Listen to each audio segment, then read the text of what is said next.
Thank you. All right.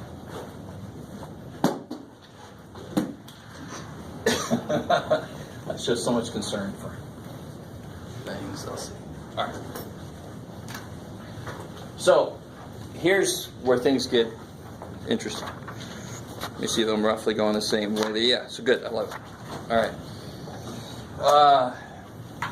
All right, let me start with a non-silly example first, since we've already gone through silliness. I don't know if you guys know about the first, I hate having to actually say this and have it be true, but the first time that the space shuttle blew up was back in '86. I was in middle school, I think. And we used to be, and some of you guys are like, I wasn't even a gleam when somebody shut. We used to go out all the time. I lived in Florida. We used to go all the time and watch the space shuttle. For some reason that day we didn't. And I was such a big space shuttle geek that when I found out later it had blown up, I was like crying. I was totally inconsolable. But I'm like, thank God. Later in life I thought, man, thank God they didn't take us out to watch. And you know, oh my, I would have been traumatized. But does anybody know why it blew up that first time? That was the next time. There were these things called O-rings. So there's like a pipe of gas, and the O-rings are basically valves that only let the gas go one direction. You don't want it to go the other direction because then it can ignite. All right, that's bad. You guys kind of with me. So normally, let's say we had a series of 3 in a row. And let's say, just for the sake of argument, this is not true, thank God. Let's say this one has a 1% chance. They each have a 1% chance of failing. You guys with me? So what's the overall chance then if I have 3 of them in a row? Sort of like having multiple locks on your door. Why do you do that? Because somebody might be able to break into one lock, but you're hoping to God you're decreasing their chances of getting in the door by having multiple locks, right? Yeah. You can take more time, or they're not good at another kind of lock, whatever. You guys kind of understand? Contingency plans. So it can't be add them up. That would suck, because now it's a 3% chance it's going to fail. Why would I have multiple anything then, if that was the rule? So how does this really work? Well, if I run gas through here 100 times, how many times would I expect this one to fail? Once. 1 out of 100. On average, right? It won't definitely fail, but on average, once every 100 times. You with me? So 1 out of 100 times, that'll fail. Out of those, what percentage of the time will this fail? 1% of those. I really want this to make sense. 1% of the time, this is going to fail. 1% of those times, these will both fail. And then 1% of those times, all 3 of these will fail. So 1% of the time, this one fails. 1% of those times, this one will also fail. So it's a multiplication thing. Right? So if I want to find, so what am I really asking you? What's the probability that this one fails, and this one fails, and this one fails? So we're investigating the and. The or is easy. Or is just add. And can't also be add. Or else, if I put multiple locks on the door, somehow that makes it easier. Oh, wow. Hey. No, it should be harder, right? You guys with me so far? A little bit? So that's what really is happening. And and this, don't analyze this too much. This is just a silly example, and it's roughly correct, but it's not entirely correct, and I don't care. Let's say you're about to join fraternity. Right? And they're not going to get in trouble for this hazing. It's just they're going to slap me on the cheek, right? So I'm walking down this hallway, and there's all these doors, and every 3rd step, somebody slaps me there, right? And every 5th step, somebody slaps me there, right? Will I ever get slapped on both cheeks? So what's the probability of getting slapped on that cheek? What is that? That's the, you can do it, Jeff, right cheek. So, once out of every 3 steps, somebody slaps you here. So what's the probability to get slapped there? I just said it, right? 1/3. 1/3 of the time I get slapped with that cheek. What about my left cheek? 1/5.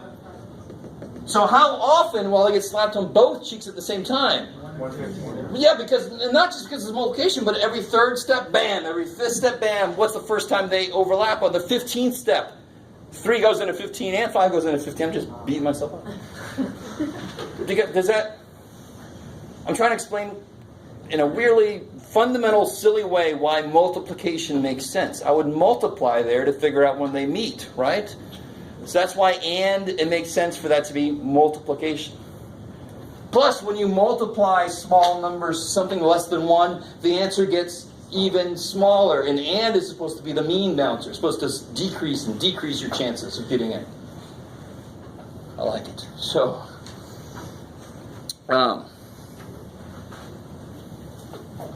normally, these are here for backup. So normally, the probability they fail are independent of each other. Does that make sense? If that one fails for some reason, like it got old, does that suddenly make the chances this one fails higher or lower? No, they don't have anything to do with each other. Are you guys understanding that? But on this particular day, just to finish this out, the weather was really cold, colder than normal in Florida.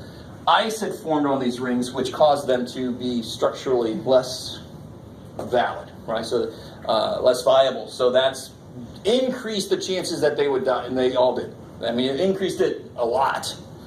Just the people in the mission control didn't realize that it reached that temperature cold enough. I don't know the specifics. I don't know why they wouldn't know this, but that just kills me to know that's the reality of it. Look it up, Google it. O-rings, space shuttle. Okay, so what does this mean? And I really got to get a little deeper into this. If A and B are independent,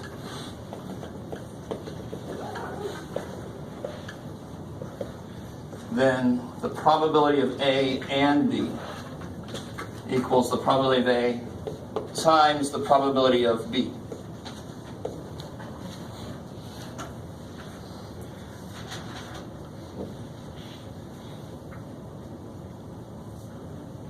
Let me try this. In general, and isn't that just what we just did? The probably first O ring and the second O ring, and I had a third one even, no matter how many more ands you got, just keep adding more on, is the multiplication of the probability of each one. If they're independent. In general, if they're dependent or independent, let's use some algebra. Oh shit, algebra? What was this formula again? We just did that one earlier. Probably A given B. Possibility A and B over the... Yeah, it's and over the given. It's the quick way to remember that. But you're going to be able to write it down in your formula sheet. So, but it's the and over the given. Can you solve that for... No, Jeff. Try it again. There you go, buddy. Can you solve that for probability of A and B? Yes, you better be able to. What do you get when you solve for it? You multiply this up, right?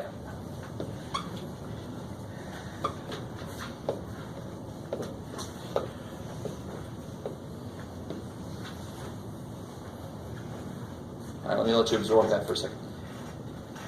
So I could have done that earlier, but I didn't want to do that too early because the multiplication thing wouldn't have made as much sense as it does hopefully now. Multiplication just kind of makes sense as to why and should have multiplication happening. Now that I go back and look at that, I'm like, oh shit, I could have just solved for and, but does it agree with what I've written so far? No. If these are independent though, if A and B are independent, what is probability of A given B? A. And so they would agree, wouldn't they? So this is in general. If they're not independent, this is what I do. If they are independent, I just do this. Now, that doesn't mean shit to you right now, I'm sure. You're like, sure. So let's do some concrete examples. Not involving O-rings. Involving stuff I can count, stuff that we're used to. All right, so everybody got this written down? All right. I used to have a girl that would always right now go, wait! Oh, shit. I'm joking. Shut up. So let's go back to my favorite thing. Not really.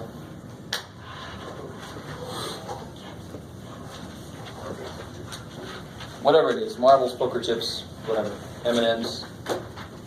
M&Ms.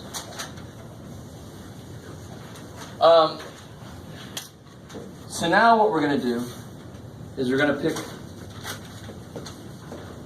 2. And I'm going to say this with replacement. I think somebody was asking me about this before. So what does that mean? That means I'm going to pick one, and then I'm going to put it back in. Why is that important? Because if I didn't put it back in, what would happen? Yeah, the bottom, the denominator would constantly change, right? There's less stuff in there. You guys kind of with me? So if I do it without replacement, all my probabilities change. So if I pick 2, what's the probability I get 2 reds? Red, red. So what's the probability of the first one? So this is going to be, let me see. Is this independent? Does it care? Does it matter what you get first? So I'm going to drop it back in there. Does the probabilities change? If I take the first one, look at it, it's red, and then I drop it back in. It resets, doesn't it? I like it. So this is probably a red, and there's a hidden little and in there. So red, and then another red. Is that cool? So that's where the and comes in. And sometimes hides in English. Okay, maybe, maybe, maybe. So this would be the probability of red times the probability of red. That's what it is. So what's probably I get the first one is red? 4 out of 16. Cool. And then I put it back in. What's probably the next one's red? 4 to 16. 1/4 times 1/4 is 1/16, which is about 6.7%. It's a really cool little fact. 1/16 is 6.66. 1/6 is 16.66. It's kind of neat. Anyway, sorry. Happens enough that I remember it. Let me stop there for a second. How's that so far? To immediately show you how things change, what have I said? Do the same thing, pick 2, but without replacement. What the hell would happen? So I want probably to get a red and then another red. So it's probably the first one's red. Sorry, yes, sir. I'm going to answer it. Oh, okay. Yeah. The probability of picking the first red would be 4 out of 16. Good. Now I feed that to my little brother. Yeah. Hopefully it's M&Ms and not poker chips. Hopefully. You never know. Yeah. And then the next probability would be 3 out of 15. Beautiful. Because now how many reds are there? 3, because I just fed that one to my little brother. And how many total M&Ms are there now? 15. Why did this one change? Because they're not independent anymore, are they? Given that I already picked a red one, what's the probability the next one's red changes because all the numbers change. So I got rid of that first one. How are we doing so far? I like that. That's basically... I don't know. All right. And then whatever that was, that 1/4 times 1/5 is 1/20, which is 5%.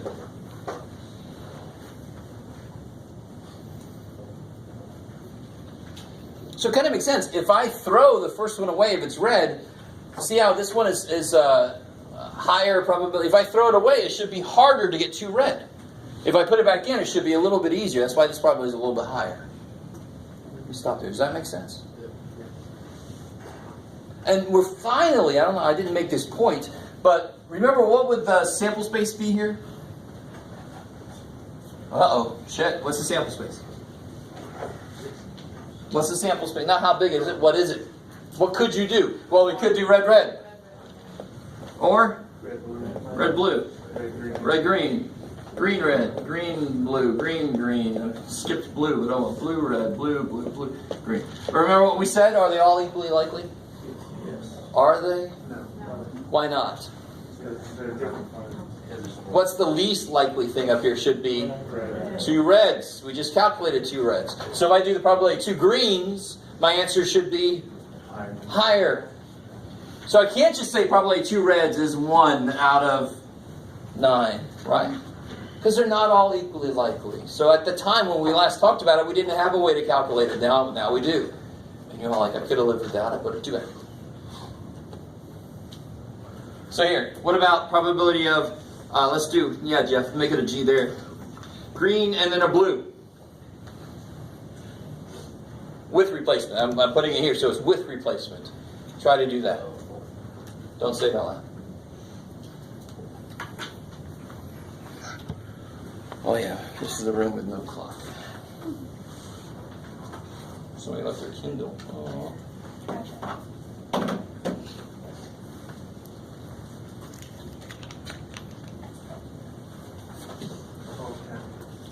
What is it? 12 10. Really? I didn't think so. I was like, holy crap. Dave, you learned from last time. Good job.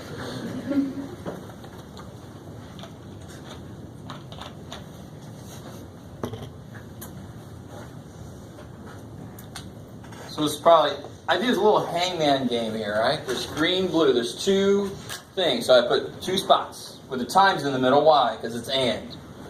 Or is basically add. You might subtract to adjust it.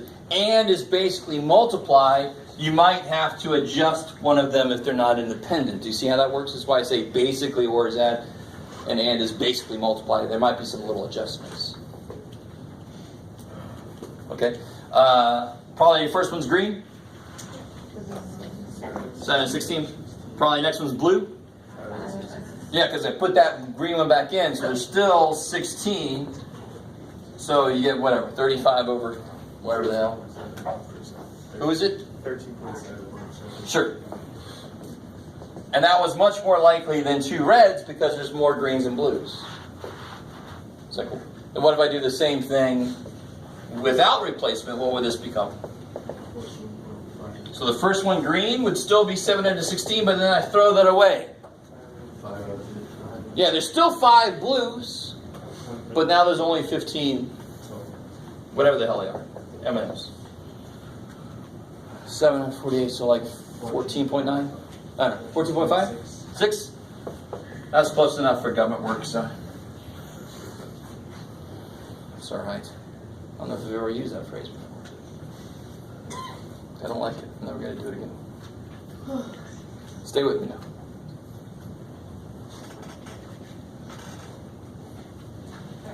Yes? Why the 15? Because in this column, I'm doing it without replacement. So I pick that first one, and then I throw it away. Oh.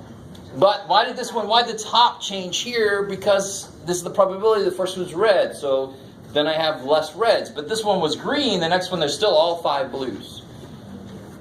You're welcome. You guys understand? Let that problem be decently easy. If I picked 7 of these things, then I would just have 7 spots to fill. You with me? And you're like, don't do that, Jeff, but who cares? It would be easy and quick to do. Okay. What time is it really? 11:30 roughly? Okay, good. All right, so let me give you guys a couple here to try out. Let me see. Let me give you a different situation. Oh yeah, let me do this. Let me bring back our contingency table.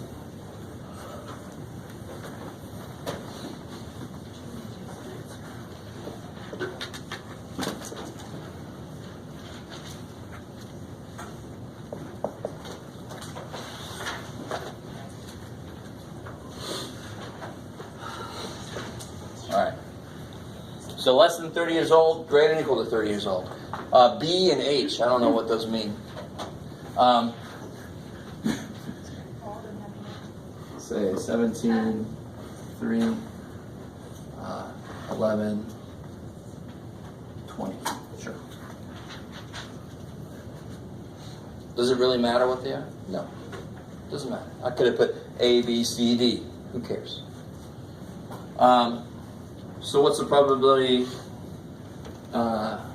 So now I'm going to do this. Well, let me start it off nice. Let me say, pick one person.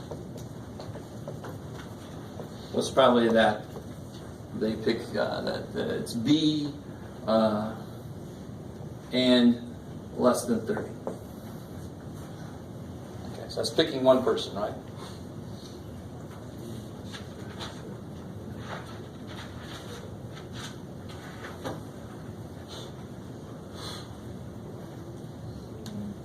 So y'all know the first thing to do.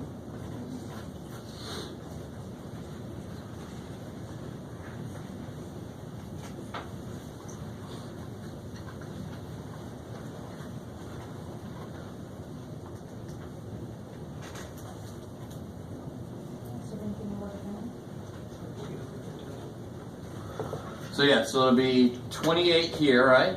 23 there, 20 there, 31 there, and I was 1% off from having a nice, oh, too bad. So, do I know anything about this person?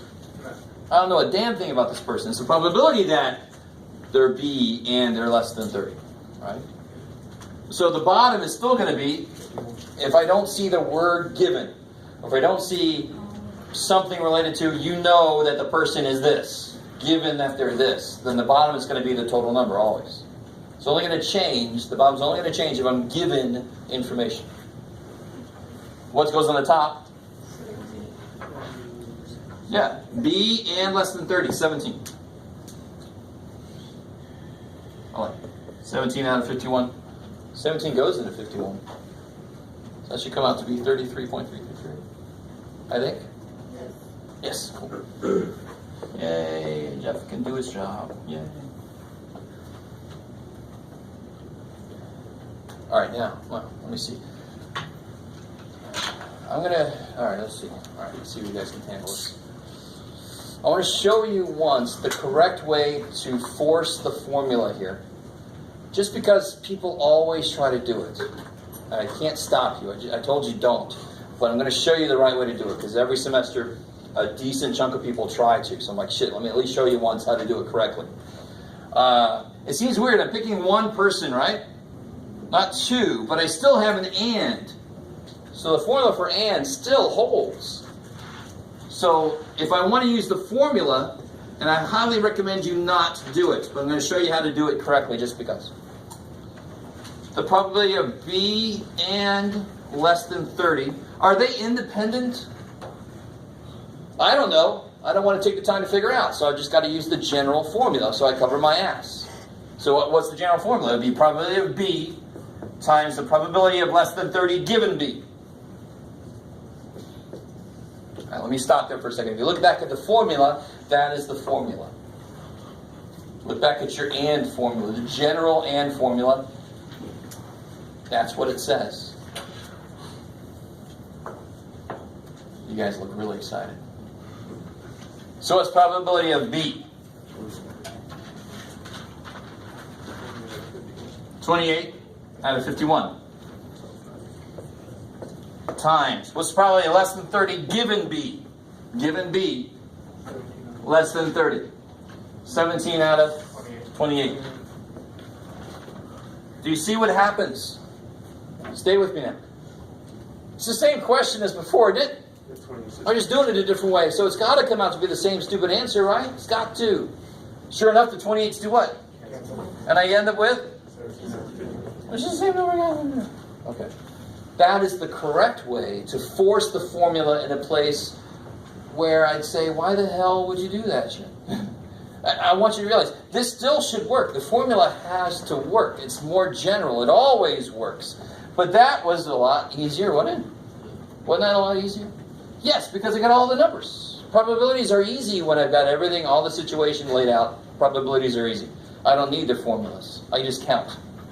I'm really trying to make that point for you. But if you want to force the formula, that's the right way to do it. Don't say, no, what did this person do wrong? You ready? I don't know. You guys are like, oh, come on, Jeff. This person, this is what I always get. I get 28 out of 51. It looks good so far. That's probably a B, right? 28 out of 51 times 20 out of 51. Yay, blah, blah, blah, blah, blah. What did they do? Where'd 28 out of 51 come from? Probably less than 30. And that's only right if they are independent. Do I know that they're independent? No. So if you do this, you're assuming something that more than likely is false. Right? It's very hard for things in real life to be independent.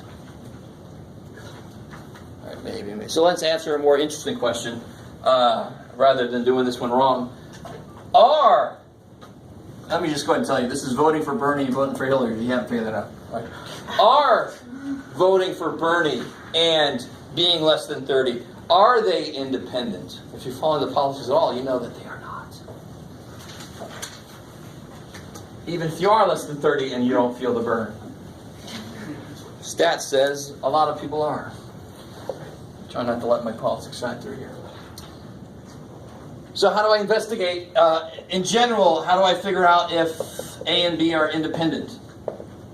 What do I do to figure that out? Who can remember what I said a minute ago? What do I check to see if they're independent? If they were independent, what would happen? Who? Be a lot more specific. What would stay the same? A is the same. If it was A, B will be the same. Probably A given B will be equal to probably an A. All right. So in this specific instance, so if this is true, then they're independent. Too many stuff in that word. Good job. Too many letters in that word. Jeez. All right. So in this specific instance, I want to see if the probability B given less than 30 equal the probability of B. If that's true, they are independent. So let's calculate this. What is the probability of B given less than 30? So given less than 30, what's going to be on the bottom? 20. Out of those, how many are voting for Bernie? 17. All right. Now what's the probability of Bernie? 28 out of 51. I can see right now they're not equal, but if I do it, 17 out of 20 is what percent?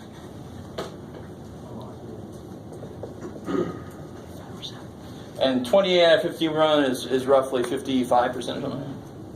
Is that right? I don't know. Somebody doing it? 55. 55? Okay, good. Keep on going. So are they independent? No. Why not? They don't equal. Because these are different, right? Less than 30 happening changes the probability that that person will vote for Bernie. Does that make sense?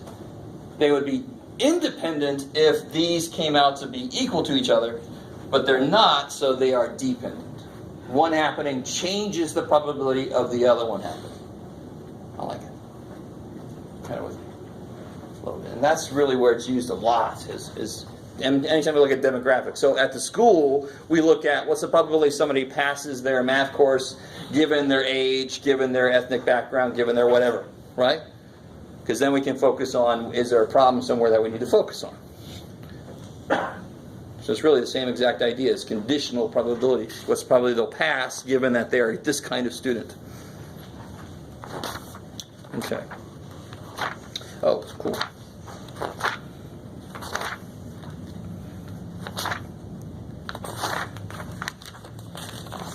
Oh, good. Crap. I'm way ahead. So let's do this. Let's have a nice early day. Does anybody have a problem with that? All right, good. It's probably really early, which is fine because I got a lot to do. Thursday, I'll bring that worksheet that you all will work on together in groups. Cool.